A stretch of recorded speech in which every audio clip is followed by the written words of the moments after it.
Porque agora tem pesquisa fresquinha para você que está acompanhando o Jornal da Manhã.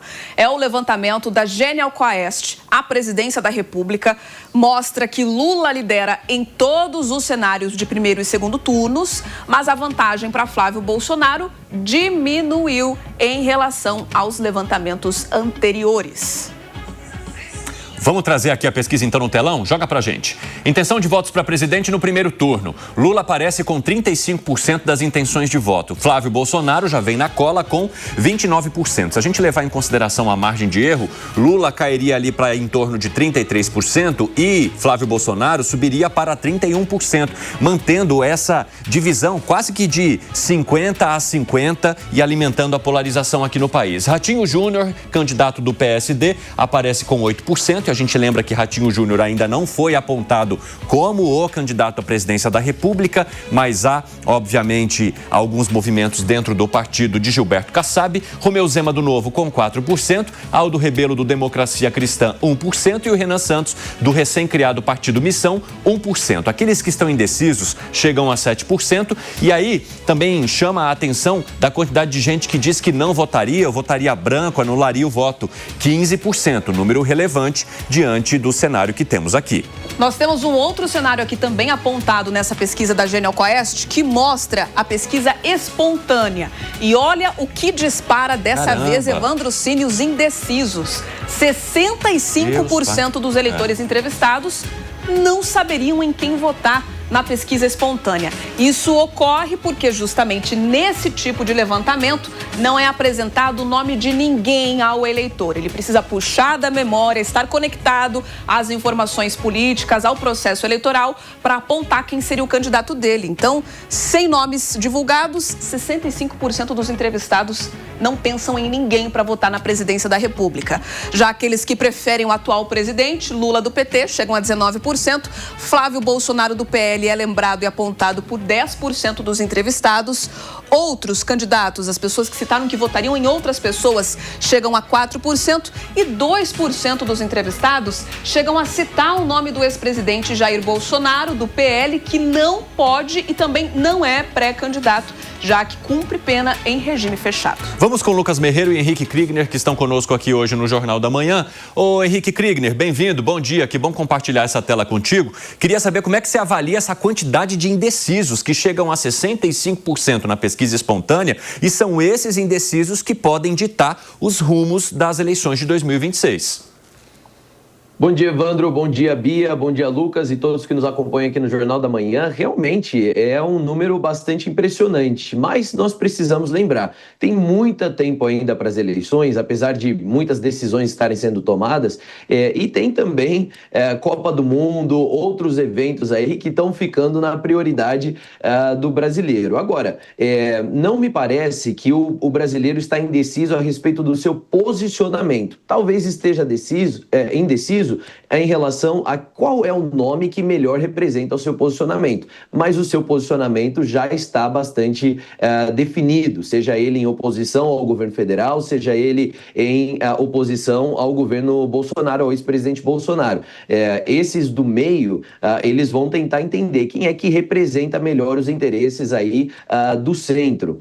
O que cresce, nós temos percebido e chama atenção, é a rejeição ao governo Lula. E cada vez mais Flávio se consolida como o segundo nome viável aí no segundo turno.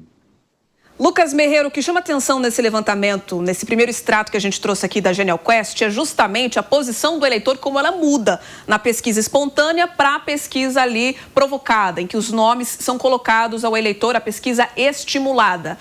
Para o partido político, que muitas vezes encomenda esse tipo de levantamento, qual que é o resultado que é mais interessante aqui? É saber o que está na memória espontânea do eleitor ou realmente os nomes que se apresentam, até porque quando for a eleição mesmo, o eleitor vai ter que ver quem são os candidatos de fato. Bom dia. Estamos sem seu áudio. Liga o microfone aí, Lucas. Liga aí. Tá ligado o microfone? Olha lá. Liga aí, meu amigo. Tá conectado, então a gente está com um probleminha no seu áudio. Estamos ouvindo, né? Vamos rodar mais alguma aqui, outras telas de pesquisa, e aí depois a gente conversa com o Lucas Merreiro sobre essa pergunta e também outros apontamentos que ele faz sobre essa pesquisa. Segundo turno, Cini. Vamos lá, com o segundo turno, intenção de votos para presidente. E aí a gente tem o primeiro cenário, em que Lula aparece no segundo turno com 43%. Algo parecido também com o primeiro turno, só que agora na casa dos 40%, né? Então Lula cairia ali para 41% e Flávio Bolsonaro, 38%, 39%, 40%, subiria. Então eles ficariam praticamente ou tecnicamente empatados, como a gente costuma dizer, também mantendo essa divisão de votos aqui no país. Os indecisos chegam a 2% e nesse caso os brancos nulos ou aqueles que não votariam sobem um pouquinho para 17%.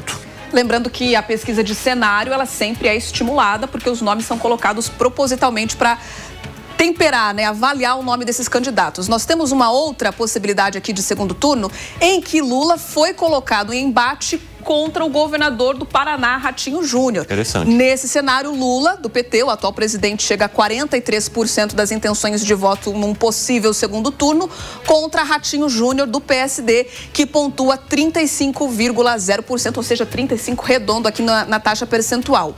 Indecisos, 3%, branco, nulo ou que não votariam em nenhum dos candidatos, 19%. A gente pode interpretar esses 19% aqui como uma porcentagem também de rejeição, envolvendo tanto o nome de Ratinho Júnior quanto o nome de Lula. Vamos trazer para análise, a gente tem o Lucas Merreiro já agora no ponto para conversar conosco a respeito desse cenário de segundo turno. O Henrique Kriegner, sim, está conectado por aqui para falar sobre a sua avaliação, Kriegner. Tanto Flávio Bolsonaro, que alcança ali um empate técnico com o atual presidente em um eventual segundo turno, quanto Ratinho Júnior, que também pontua muito bem, apesar aí de não ser um nome ainda que estourou totalmente a bolha a nível nacional, né? Ele está muito conhecido sempre na região sul do país. Qual que é a sua análise sobre esse resultado de embates do presidente da República, praticamente com os adversários encostando no segundo turno?